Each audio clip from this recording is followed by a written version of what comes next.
गुस्से का इलाज। रोचक कहानी।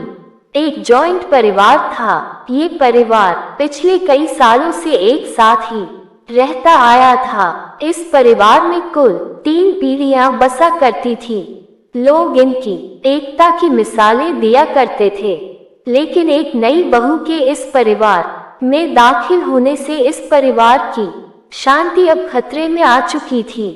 यह नई बहू स्वभाव की खराब नहीं थी, लेकिन जब इसे गुस्सा आता था तो वह किसी को भी कुछ भी बोल देती थी और उसे हर छोटी मोटी बात पर गुस्सा आ जाया करता था।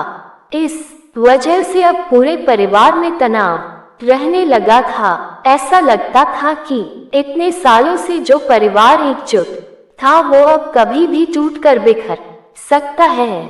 गुस्सा शांत होते ही बहू को अपनी गलतियों का एहसास होता। वो पश्चाताप करती, लेकिन फिर सब भुलाकर अगली बार गुस्सा करती और वही बातें दोहराती। एक बार उनके घर एक साधु बाबा आया। इस नई बहू ने अपनी परेशानी उस बाबा को बताई और उससे कोई उपाय हो तो बताने के लिए कहा।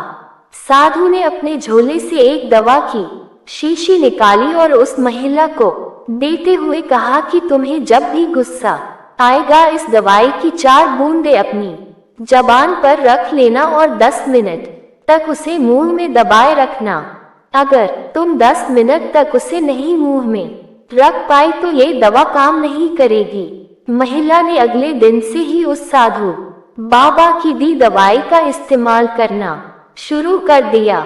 10 दिनों बाद जब वो साधु फिर से उसके घर आया, तब महिला ने उसके पैर पकड़ लिए और कहा कि साधु बाबा आपके दवाई काम कर गई। उसकी वजह से अब मुझे गुस्सा नहीं आता है और अब मेरे परिवार में सुख शांति फिर से पहले जैसी रहने लगी है। साधु ने हंसते हुए कहा कि मैंने जो तुम्हें दवाई दी थी दरअसल वह कोई दवाई थी ही नहीं, शीशी में तो मात्र पानी भरा था। तुम्हारा गुस्सा किसी दवाई की वजह से नहीं बल्कि गुस्सा आए तब शांत रहने की वजह से खत्म हुआ है।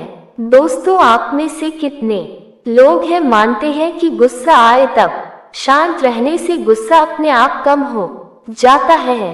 बड़े बुजुर्ग या हमारी धार्मिक पुस्तकें तो यही बताती है गुस्से का एकमात्र इलाज मौन ही है। आपको हमारी स्टोरी कैसी लगी हो कमेंट करके जरूर बताएं और हमारे चैनल को सब्सक्राइब भी कर दें। धन्यवाद।